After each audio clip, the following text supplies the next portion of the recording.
Everyone, welcome to my channel. It's me Simran Sahani and आज हम पढ़ने वाले हैं हमारे chapter journey to the end of the earth, जो विस्तास बुक का थर्ड चैप्टर है। इसके मोस्ट इंपॉर्टेंट क्वेश्चन, तो ये हमारी नोटबुक सीरीज़ के विस्तास की तो वीडियो नंबर 3 है हमारी, जैसे कि नोटबुक सीरीज़ चल रही है और जहाँ पे मैं आपको नोटबुक में लिखने के लिए तुम्हारे मोस्ट इंपॉर्टेंट क्वेश्चन करा रही हूँ हर चैप्टर से।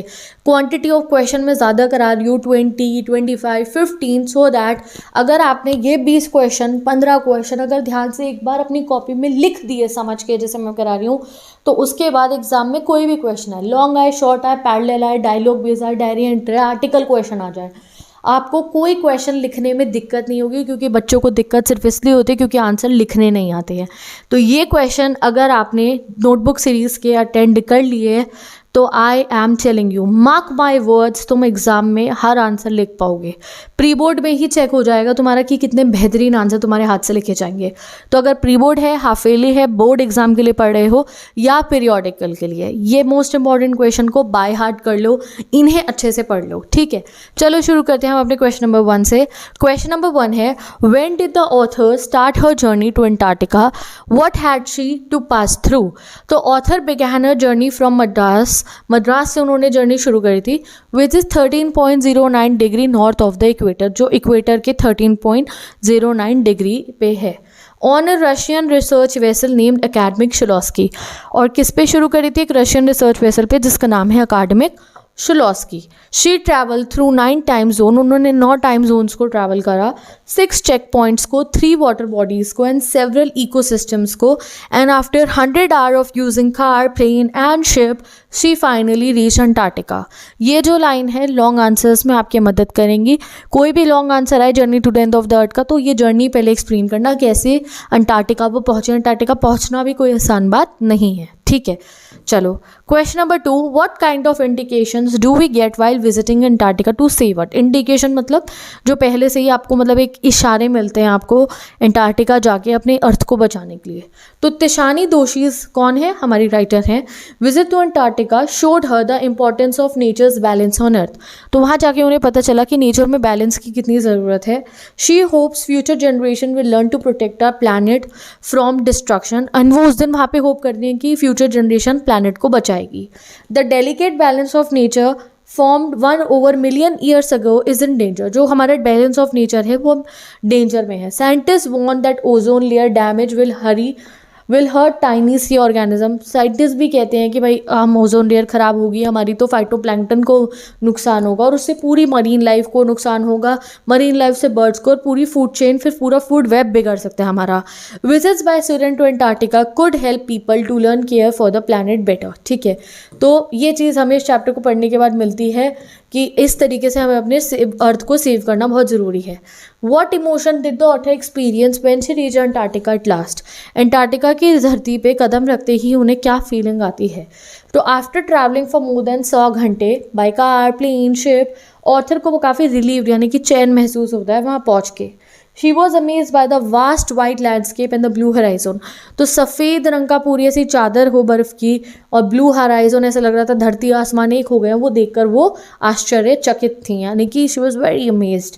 द कॉन्टिनेंट का साइज, उसका आइसोलेशन यानी कि अकेलापन, and it's unusual connection with India field her with wonder. ठीक है, क्योंकि इंडिया अंटार्कटिका सब एक थे पहले गोंडवाना लैंड में। How would you describe Gondwana? तो Gondwana was a huge supercontinent centered around what is now Antarctica.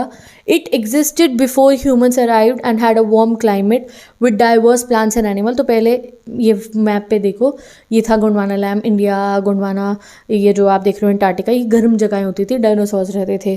Gondwana lasted for 500 million years, but as mammals appeared it broke apart into जो है the continents we know today. But धीरे धीरे tectonic plates की movement की वजह से अर्थ shift हुए, हमारे हिमालयस का फॉर्मेशन हुआ और अंटार्कटिका नीचे बिल्कुल अकेला हो गया और जम गया। How is the study of Antarctica useful to us. Antarctica के बारे में पढ़ना हमारे लिए ज़रूरी क्यों है? तो Antarctica is crucial because it's ice course contain carbon records dating back 500,000 years। तो भाई इंडिया में इन जो गोंडवाना लैंड का पार्ट था, हम खुदाई बहुत अंदर तक जाके नहीं कर सकते। उससे क्या है, डर है। एक तो इतने हम लोग रह रहे हैं, ऊपर से पॉपुलेशन आ गई, तो जो है पास्ट बहुत नीचे दब जाता है। आप खुदाई करके पता नहीं लगा सकते हो, इतनी अर्थ के क्रस्ट तक हम जा ही नहीं सकते। बट अंटार्कटिका में कभी कोई नहीं रहा जाके, आफ्टर द गोंडवाना एज इतनी ठंड में कोई सर्वाइव ही नहीं कर सकता इंसान, तो वहाँ हमने पॉल्यूट नहीं करा है, तो वहाँ की जो धरती है वो प्रिस्टाइन है, प्योर है। तो वहाँ पे जो कार्बन रिकॉर्ड है गोंडवाना लैंड तक के, वो अभी भी जीवित हैं और उन्हें हम खुदाई करके पता भी लगा रहे हैं। तो इसलिए गोंडवाना की वजह से इतने मिलियन ऑफ ईयर्स पुराने सालों से अंटार्कटिका प्रिस्टाइन है, इसलिए अंटार्कटिका इंपॉर्टेंट है। तो this help us earth history, तो हमें अर्थ की हिस्ट्री जानने के लिए अंटार्कटिका हेल्प करता है। क्लाइमेट इश्यूज़ को जानने के लिए हमें पता चल जाता है, अंटार्कटिका की बर्फ़ पिघल गई तो भाई हम गए, इट्स डूम्सडे, तो वो पता चलता है हमारे को। It provides insights into global warming, evolution, extinction, atmospheric condition, सब हमें अंटार्कटिका से पता चलता है। इसलिए बहुत सारी कंट्रीज़ का बेस है अंटार्कटिका में और वहाँ रिसर्च प्रोसेसेस होते हैं। Why is the program student on ice very successful in creating a positive, पता नहीं क्या लिखा है, positive attitude towards environmental issues. तो ये सही कर लेना तुम, पॉजिटिव है, पॉजिटिव नहीं है, ठीक है। तो क्या इम्पैक्ट पड़ा, पॉजिटिव इम्पैक्ट कैसे पड़ा स्टूडेंट ऑफ आइस का मतलब बच्चों को अंटार्कटिका घुमाने का बच्चों पे। तो the student on ice program is successful because it shows participant the real impact of global warming. तो इससे बच्चों को समझ में आएगा कि वो जो इतने, कभी कभी हम बच्चे भी देखते हैं, हम कभी ध्यान नहीं रखते, लाइट जल रही है, हर छोटी छोटी सी जगहों पे जा रहे हैं तो स्कूटी ले रहे हैं, पेट्रोल वेस्ट कर रहे हैं और बहुत चीज़, हम ही तो आगे चल के कोई स्टेप लेंगे। तो इसलिए जब बच्चों को ले जाया गया, अंटार्कटिका की ब्यूटी दिखाई गई और दिखाया कि ये ग्लेशियर मेल्ट होंगे, ये आइस कोलैप्स हो जाएगी, ये एक्सपीरियंस, ये सोचना हम अंटार्कटिका में करे हो कि ये सब ग्लेशियर्स मेल्ट हो जाएंगे, वो जो है ना, इससे बच्चों को समझ में आई अर्जेंसी ऑफ इन्वायरमेंटल इश्यूज़। कि टीवी पे बैठ के देख लो, क्लाइमेट चेंज की डिबेट देख लो, क्लाइमेट को बचाओ डिबेट देख लो, स्कूल में पोस्टर बना लो, सिर्फ उससे कुछ नहीं होगा जब तक हम कोई रियल स्टेप नहीं लेंगे, ठीक है। नेक्स्ट क्वेश्चन पे आते हैं, what is that thing that can happen in a million years and would be mind gobbling. क्या चीज़ को वो कहती है बिल्कुल दिमाग घुमा देने वाली है कि 1 मिलियन में ईयर्स के अंदर ये सब हो गया। तो ऑथर मेंशन करती है कि मिलियन ईयर्स में इंडिया ने एशिया की तरफ पुश करा, हिमालयस बने, साउथ अमेरिका नॉर्थ अमेरिका की तरफ गया और ड्रेक पैसेज बन गया, एंड ये सब चीज़ें जो है इसकी वजह से अंटार्कटिका बिल्कुल अकेला नीचे रह गया, कोल्ड एंड आइसोलेटेड। ये सब 1 मिलियन ईयर्स के अंतर ही हुआ है, ये जानकर वो बहुत हैरान हो जाती हैं। What are phytoplanktons, how do they contribute to the food chain. तो फाइटोप्लैंक्टन छोटे छोटे माइक्रोस्कोपिक प्लांट्स होते हैं जो सदर्न फूड चेन जो है ना उसके बेस हैं।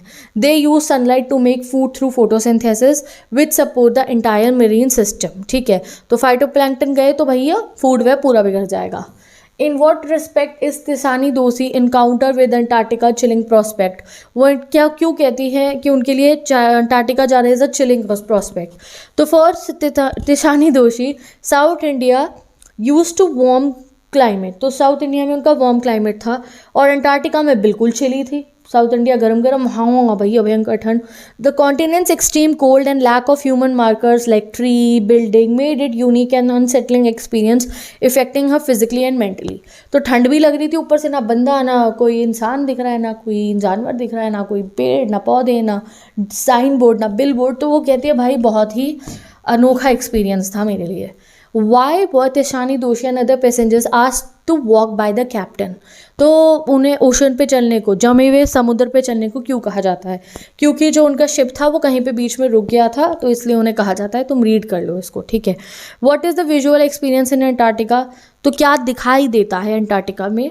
तो in Antarctica the visual experience range from tiny creatures like mites to massive icebergs and blue whales, ये सब दिखता है। It feels like being inside a giant ping pong ball, यानी कि वाइट कलर की जो पिंग पोंग बॉल होती है उसके अंदर हो तुम, without any human feature. But कोई ह्यूमन का नामो निशान नहीं है, पेड़ पौधे बिलबोर्ड ये सब नहीं है, खंबे बिजली के ये सब नहीं है। The 24-hour daylight during the astral summer and the deep silence occasionally broken by avalanche और carving ice create a unique atmosphere, ठीक है। ये लर्न कर सकते हो आप, ये एग्जैक्ट एनसीईआरटी की लाइन आता है। What are the most hotly concerted environmental debates of our time. Environment से रिलेटेड कौन सी दो सबसे बड़ी बड़ी डिबेट्स हैं? तो major environmental debates today include whether west Antarctica ice sheets will completely melt, if the Gulf Stream ocean current will be disrupted and what these changes could mean for the world's future। ये बहुत बड़ी बड़ी debates हैं। How according to the author has mankind marks it dominates over nature। हमने कैसे nature के ऊपर अपनी डोमिनेंस दिखाई है ये बताओ। तो the author notes that despite human beings relatively new on earth, even though हम अगर टाइम क्लॉक देखेंगे तो हमें बहुत समय नहीं हुआ अर्थ पे आए हुए, हमने बहुत डैमेज कर दिया है, हमने वो रिसोर्सेज ख़त्म कर दी हैं ऑलमोस्ट, फॉसिल फ्यूल जला दिए हैं, पानी गंदा कर दिया है, कार्बन डाइऑक्साइड फैला दी है। तो इतने से समय के अंदर, मतलब वर्ल्ड की क्लॉक के हिसाब से देखो आप, तो बहुत समय नहीं हुआ है हमें अर्थ पे आए हुए, उतने में ही हमने तबाही बहुत ज़्यादा मचा दी है। How has Antarctica sustained itself and manage to remain pristine. Pristine मतलब प्योर अंटार्कटिका कैसे रहा? तो Antarctica has remain pristine because it is the coldest windiest driest continent with no human population. इतना ठंडा है, इतनी हवा चलती है, इतना ड्राई है, कुछ खाना पीना नहीं उग सकता वहाँ, इसलिए हम वहाँ जाते नहीं हैं। अगर हम वहाँ जा नहीं रहे तो वो प्योर है। This lack of human activity has kept it relatively untouched and protected from exploitation. How is global temperature increasing, what are the immediate fears due to it. तो ग्लोबल टेम्परेचर इंक्रीज हो रहा है fossil fuel के burn होने से, carbon dioxide का blanket बनने से अराउंड द प्लैनेट, ठीक है। This raise concern about potential effect like complete melting of the west Antarctica sheet. इससे क्या है कि भाई अंटार्कटिका की आइस पिघल सकती है, ओशन करंट्स इससे जो है ख़राब हो जाएंगे और उससे वर्ल्ड पे बहुत इंपैक्ट पड़ेगा। How is Antarctica crucial element in debate on climate change, because you know that climate change के लिए अंटार्कटिका क्रूशियल इसलिए यहाँ कार्बन रिकॉर्ड्स हैं और यहाँ की आइस शीट बहुत इंपॉर्टेंट है। What are the reasons for the success of students on ice program. तो स्टूडेंट ऑफ आइस प्रोग्राम इसलिए एक सक्सेसफुल हुआ क्योंकि ये बच्चों को फर्स्ट हैंड एक्सपीरियंस देता है, वहाँ ले जाके पहुँचा देता है बच्चों को और कहता है देखो ये है तुम्हारा future. Seeing these effects help them understand the global warming better and motivates them to take action. The author says that her Antarctica experience were full of such of epiphanies. तो ऑथर कहती हैं कि उनका Antarctica experience was full of epiphanies, ठीक है। What was that best epiphany that occurred there? तो कौन सी सबसे बढ़िया इफेनी थी जो उनको, या epiphany whatever you can say, जो उनको वहाँ पे महसूस हुई। तो one of the best moment, epiphany मतलब बहुत अच्छा moment for the author was when Akademik Sholoski become stuck in ice. जब एकेडमिक शोलोस्की उनका शिप आइस में रुक गया था। Passengers were able to walk on the ice, जमी हुई बर्फ़ पे लोग चले थे। 180 degree meters of living salt water उन्हें नीचे दिख रहा था। उन्होंने सी देखी फ्लोट करती हुई ऑन आइस, ठीक है, which was significant and surprising revelation for the author. Last question आता है, why does the author conclude chapter by saying lot can happen in a million years but what a difference day makes। तो बताओ, तो author conclude करती हैं ऐसे, इस तरीके से पूरी लाइन लिख दो, because this highlights the urgency of addressing environmental issue to maintain earth balance. वो कह रही हैं जो इतनी तबाही हमने मचाई है, अगर हम एक दिन में भी अगर एक्शन लेने की सोच लें तो वो प्रॉब्लम को हम सॉल्व कर सकते हैं। एक दो क्वेश्चन और है, रिपीटेड हैं, but you can read. We have completed 20 question of this chapter also and अब हम मिलेंगे नेक्स्ट वीडियो में जहाँ हम नेक्स्ट चैप्टर के इंपॉर्टेंट क्वेश्चन प्रैक्टिस करेंगे। अभी तक के लिए जितनी भी मैंने वीडियोस बना दी मैंने उन्हें प्लेलिस्ट पे लगा दिया, नोटबुक सीरीज़ में इंपॉर्टेंट क्वेश्चन की और क्लास 12th इंग्लिश की प्लेलिस्ट पे सभी चैप्टर्स की। बाय बाय, मिलते हैं नेक्स्ट वीडियो में, बेस्ट ऑफ लक।